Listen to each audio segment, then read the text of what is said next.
सरकार जी का एक भक्त था, एक बहुत ही बड़ा राम भक्त।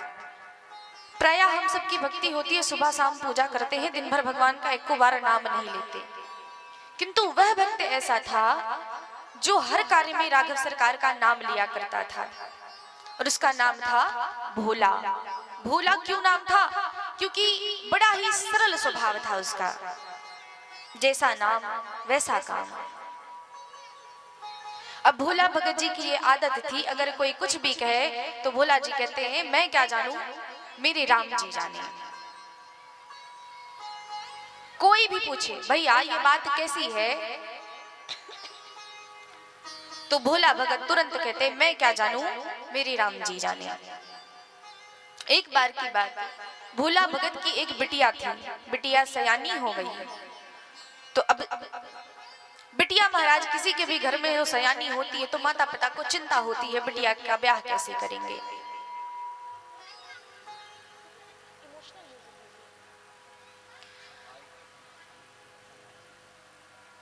तो बिटिया का विवाह कैसे करें, बड़े निर्धन थे, गरीब थे, घर में अगर एक बार भोजन की व्यवस्था है तो सायंकाल के भोजन की व्यवस्था नहीं रहती थी।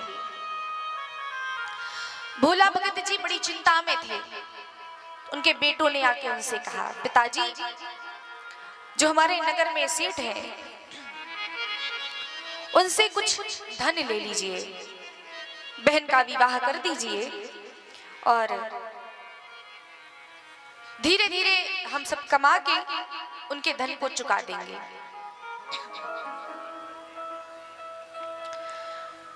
पिताजी ने कहा ठीक है। अब भोला गया नगर सेठ के पास। नगर सेठ से कहता है सेठ जी, हमें अपनी बिटिया का ब्याह करना है, अगर आप दया करके कुछ धन दे दें तो बड़ी कृपा होगी, कुछ समय बाद मैं आपका वह धन वापस कर दूंगा। नगर सेठ ने धन दिया। धन देने के बाद भोला अपने घर आया, बिटिया का विवाह किया, समय व्यतीत हुआ और भोला के बेटों ने धन कमा करके वे धन अपने पिताजी को दिया, यानी भोला को दिया, और कहा ये जा करके आप सेठ जी को दे दीजिए, उनका हिसाब चुकता हो जाए। अब भोला भगत वह पैसा लेकर के सेठ जी के पास पहुंचा और सेठ जी के पास जाके कहते हैं ये लीजिए आपका धन, आपका हिसाब आज से चुकता हुआ। सेठ जी ने एक रसीद बनाई, रसीद में लिखा आज से हमारा आपका हिसाब चुकता हो गया, और वह रसीद भोला भगत की ओर बढ़ाया। भोला ने कहा हम इसे क्या करेंगे? तो सेठ जी ने कहा ये हमारा तुम्हारा हिसाब है, इसे तुम्हें जानना पड़ेगा, इसे तुम्हें रखना पड़ेगा। भोला भगत अपने स्वभाव से बंधे हुए स्वर में कहा किसे मैं क्या जानूं, ये तो मेरे रघुनाथ जी जाने, मेरे श्री राम जी जाने। सेठ को लगा ये तो बड़ा मूर्ख है, ये पर्ची नहीं ले रहा, इसे तो कभी भी मूर्ख बना सकते हैं। भोला भगत वहां से चला आया।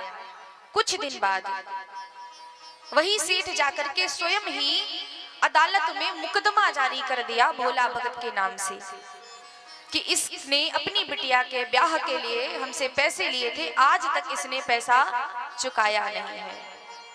झूठा मुकदमा भोला भगत के खिलाफ दर्ज हुआ। भोला भगत के नाम से सम्मन जारी हुआ। अदालत से एक दूत आता है, एक पत्र लेकर के भोला भगत के नाम से। अब पूरे गांव में गया, भोला भगत का घर पूछता है, लोगों ने घर का पता बताया। भोला भगत के पास गया, वह पर्चा दिया और पर्चा दे करके कहा कि ये लीजिए आपके नाम से सम्मन जारी हुआ है, आपके नाम से एक मुकदमा दर्ज हुआ है। भोला भगत ने उसे देखा और अदालत में पेशी का दिन था। पेशी हुई अदालत में, भोला भगत आके खड़े हो गए एक कटघरे में और दूसरे कटघरे में सेठ जी खड़े हुए। वकील साहब प्रश्न पूछते हैं सेठ जी से कि भैया इसने आपका धन दिया कि नहीं दिया। सेठ जी झूठ बोलते हुए कहते हैं कि इसने मुझसे धन लिया किंतु आज तक इसने धन मुझे वापस नहीं किया। वकील साहब फिर से भोला भगत से प्रश्न करते हैं, भैया आपने इनका पैसा दिया कि नहीं दिया। भोला भगत कहते हैं कि मैंने इनका पैसा चुका दिया है। यह सब दृश्य जज साहब देख के समझ गए कि भोला सत्य कह रहा है, उसकी आंखों में निश्चलता दिख रही है, उसकी आंखों में कोई कपट नहीं है, उसकी आंखों में सत्य झलक रहा है। किंतु जिस जगह पे जज साहब बैठे थे वे अदालत सबूत मांगती है, गवाह मांगती है। जज साहब ने भोला भगत से पूछा, भैया आपके पास कोई गवाह है, कोई उस समय था? भोला भगत ने फिर से कह दिया कि हाँ मेरे रघुनाथ जी थे। अब जैसे ये बात उन्होंने कही, जज साहब ने कहा जाओ रघुनाथ जी को बुला के लाओ। एक दूत गया गांव में, लोगों से पूछता यहाँ रघुनाथ जी कहाँ रहते, रघुनाथ जी कहाँ रहते। लोगों ने कहा यहाँ पर किसी मनुष्य का नाम तो रघुनाथ जी नहीं है, यहाँ पर एक रघुनाथ जी का मंदिर है, आप वहां पर जाइए और वहीं आपको रघुनाथ जी मिलेंगे। दूत गया, श्री राम जी के मंदिर में पहुंचा और मंदिर में जाकर के उसने वह पत्र रखा। पत्र मंदिर के पंडित जी ने उठाया, पत्र को पढ़ा। पंडित जी ने श्री राघव सरकार की ओर देख के कहा, श्री राम जी से कहा, प्रभु मुझे लगता है आपका कोई भक्त आज बड़े संकट में है, हे श्री राम जी आज विलंब मत कीजिएगा। श्री राघव सरकार ने उनकी प्रार्थना सुनी। इधर अदालत में भोला भगत के नाम से श्री रघुनाथ जी की गुहार लगाई जाती है, रघुनाथ जी कहाँ हैं, हाजिर हो, रघुनाथ जी कहाँ हैं, हाजिर हो। आवाज लगाई जा रही है लेकिन अभी श्री राघव सरकार जी आए नहीं हैं।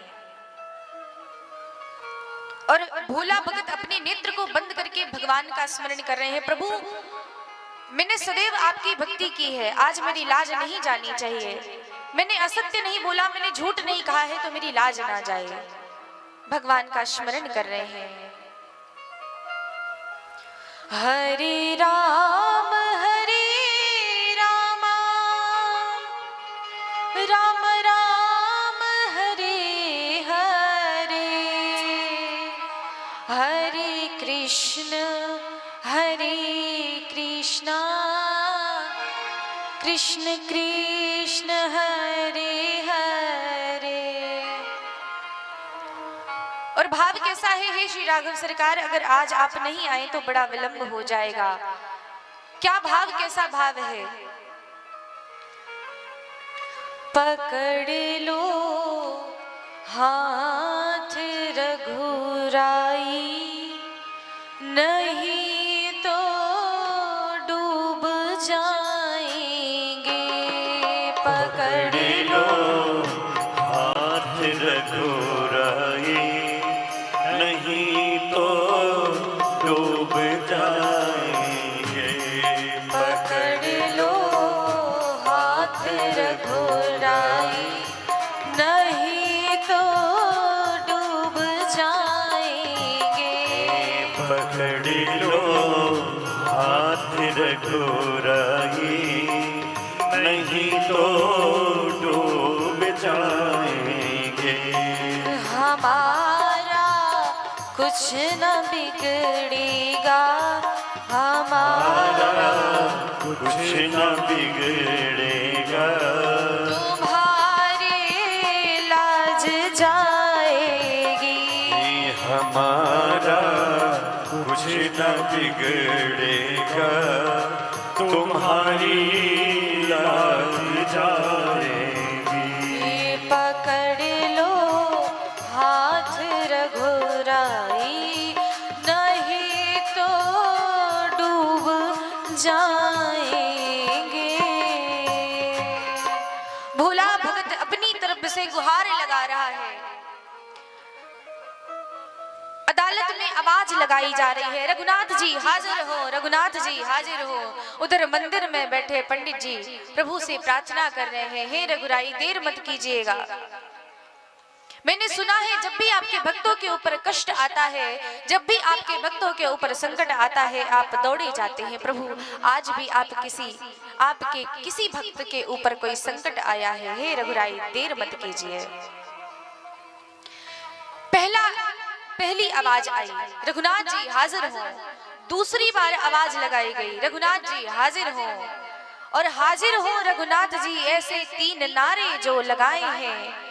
चाल लटपटी सी एक वृद्ध की झुकी सी देह, दुपटी फटी शीस बांधे धर धाए हैं। हाथ में छड़ी पड़ी ये तुलसी की माल, और माथे पर रोली 4 चंदन लगाए हैं।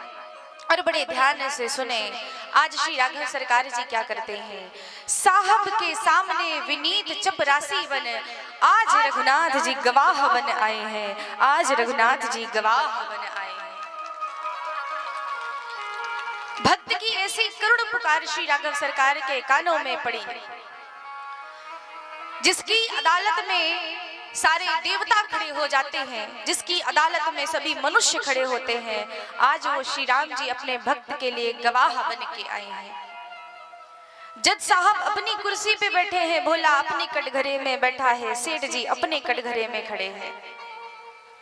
अदालत में और भी अन्य लोग बैठे हैं, और वहां पर श्री राघव सरकार जी एक वृद्ध का रूप बना करके हाथ में एक छड़ी लेकर के एक फटी सी धोती सिर में बांधे हुए पहन करके श्री राघव सरकार जी अदालत में प्रवेश करते हैं। जैसे ही श्री राम जी आए, सेठ जी ने देखा ये कौन है। जब मैंने पैसे दिए तब तो ये था ही नहीं, और जब भोला ने पैसे दिए तब भी ये नहीं था, ये कौन है। आश्चर्य से देख रहे हैं। सेठ जी कहते मैं इसे नहीं जानता कौन है, ये तो वहां था ही नहीं। श्री राघव सरकार जी कहते हैं मैं वहीं पे था, मैं सब कुछ देख रहा था। सेठ कहता है क्या प्रमाण है। श्री राघव सरकार जी कहते हैं जज साहब, इसके घर में इसके जो तिजोरी है, जो इसका पर्सनल कमरा है, जो इसका कक्ष है, उस कक्ष में आप अपने दूत को भेजिए। उस कक्ष के दक्षिण की ओर इसकी तिजोरी रखी है। उस तिजोरी के तीसरे खाने के बीच में लाल रंग की डायरी है। उस डायरी के 8वें पन्ने के नीचे इन्होंने जो पैसे दिए थे उसकी जो रसीद है वो रखी हुई है। जैसे ही ये बात सेठ जी ने सुनी, अब तो सेठ जी डर के मारे कांपने लगे। कौन है ये, तो वहां पर था भी नहीं, इसने इतना अच्छा प्रमाण कैसे दे दिया। अब दूत गए, जा करके देखा जहां पर श्री राम जी ने बताया है, रसीद जहां पर रखी हुई थी, दूत उसे लेकर के आते हैं। दूत ने वह रसीद जज साहब को दी। जज साहब ने देखा भोला भगत की जीत हुई, सेठ जी को 1 वर्ष की सजा हुई। अब जज साहब उस दिन जब अपने घर आए, आज जज साहब को नींद नहीं आई। सारी रात बैठ करके जज साहब एक ही बात सोच रहे थे, ये सब कैसे हुआ, कौन था। सेठ का कहना था कि वहां पर कोई था नहीं, भोला का कहना था वहां पर हमारे रघुनाथ जी थे, और अगर कोई था भी तो उसने ऐसे कैसे प्रमाण दे दिया एकदम स्पष्ट रूप से कि किस कमरे में है, किस जगह पे है, कौन था। अंत में जज साहब को लगा कोई साधारण मनुष्य तो नहीं, ऐसा लगता है मानो वह साक्षात श्री राघव सरकार थे। और एक वो दिन था, जज साहब ने उसी दिन से अपने पद का परित्याग कर दिया और वृंदावन की गलियों में जाकर के भगवान का स्मरण करने लगे कि गोविंद मेरो है, गोपाल मेरो है, गोविंद मेरो है, गोपाल मेरो है, गोविंद मेरो है, गोपाल मेरो है, गोविंद मेरो है, गोपाल मेरो है। वो बाके बिहारी नंदलाल मेरो है,